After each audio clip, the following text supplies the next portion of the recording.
Good morning. Welcome again to Morning Devotions, and thank you again so much for our time together. Looking forward to the services tonight as we continue on what do great revivals look like. We're going to start looking at a revival that began under the leadership of a 16-year-old boy. 16 and on fire for God. Great sermon. Right now, I want us to go back to the book of Romans chapter 15, beginning with verse 20.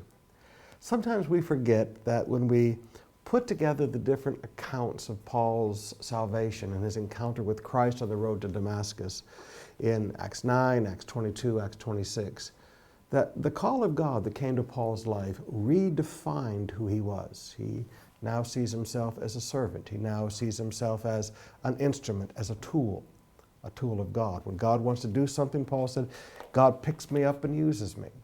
But he also had his life's goals completely redefined in the call of God upon his life.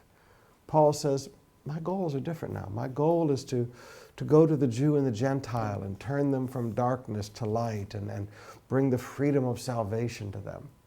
And now you begin to understand his word here in verse 20. It has always been my ambition to preach the gospel where Christ was not known. Now just take the first part of that. It has always been my ambition to preach the gospel. Paul was not a man consumed with selfish ambition. Paul was not a man consumed with the acquisition of things and the trappings of wealth, though Paul was a very prosperous man.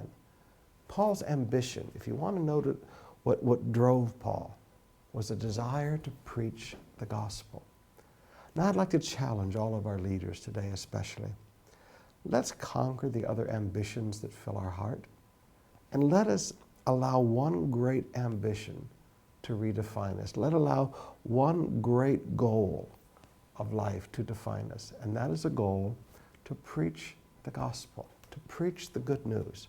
Not to preach our church, not to preach our story, not to preach our ministry, but to preach the gospel. Now, if you and I would learn to simplify our life and just come back to, this is my ambition. If you want to know what drives me, if you want to know what I sit around and think about, this is my ambition, to preach the gospel.